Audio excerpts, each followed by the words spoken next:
100 days, has it flown by? You know, it's definitely come and gone, but you know, probably more than anything, Jason, we've had the opportunity to speak to parents, to speak to students, community members during this first 100 days to really understand where the major concerns are, where the major celebrations are.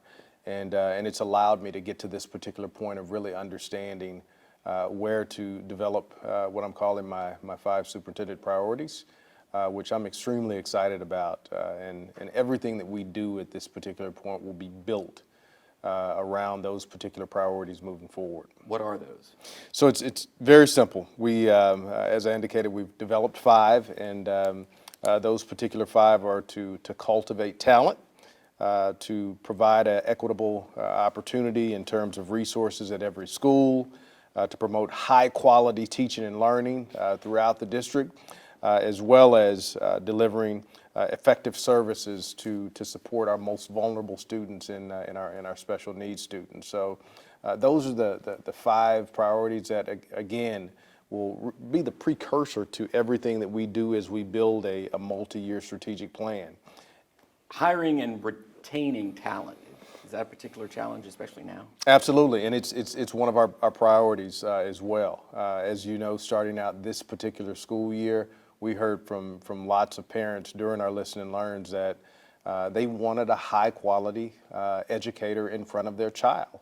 And we had, you know, 350 to 400 openings to start out the first day of school. And that's nothing any parent wants to hear, in that, hey, we don't have a certified educator to put in front of your child on the first day of school. So we did something a little bit different this year, and we have the support of hundreds of central office employees, and we deployed 250 of those individuals that were certified in this building.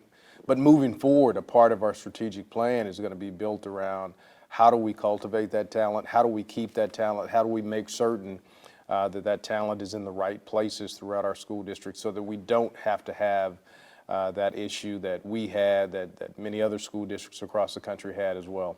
Coming to Houston from Tennessee within the first 100 days, what surprised you the most, or was there something that you didn't expect that you discovered or found out? Or? You know, I don't know that it was a surprise, but one of the things that was, you know, that jumped off the page for me in this community is just the diversity. You know, Tennessee wasn't as a diverse community, and that's not to say, you know, it's a bad thing, but, you know, as a parent speaking, I think it's been healthy for my family. I want my children to grow up in a community that's diverse, that's appreciative of the different languages, the different cultures, and that's right here in every school we have, and the hundreds of different languages that are spoken, and the different cultures that we see within one community in 600 and some odd square miles. The culture is something that you can't find in very many places in this country. I know another issue at the beginning of the year was the enrollment and or attendance gap.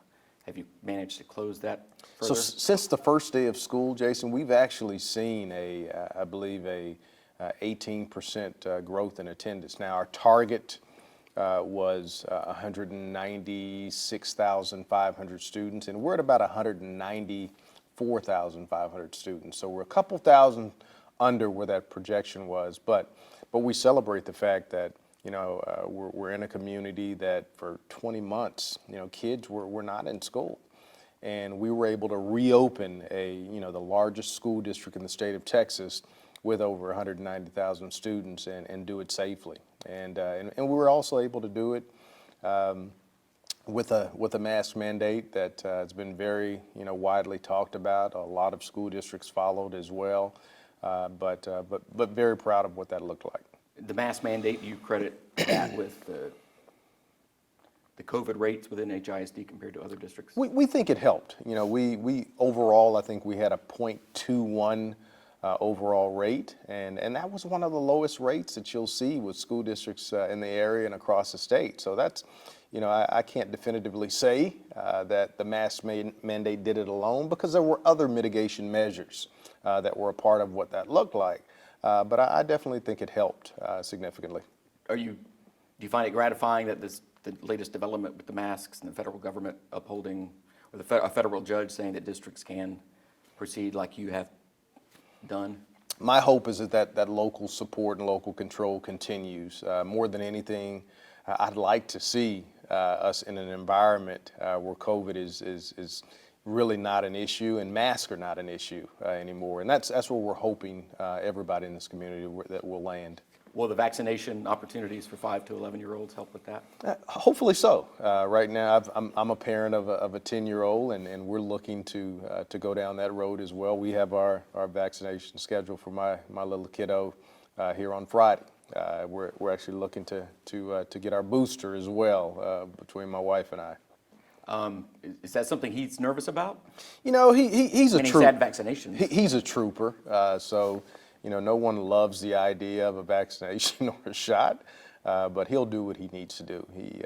He definitely wants to be in an environment just like I want to be in an environment that's as safe as possible, and an environment that eventually doesn't include masks.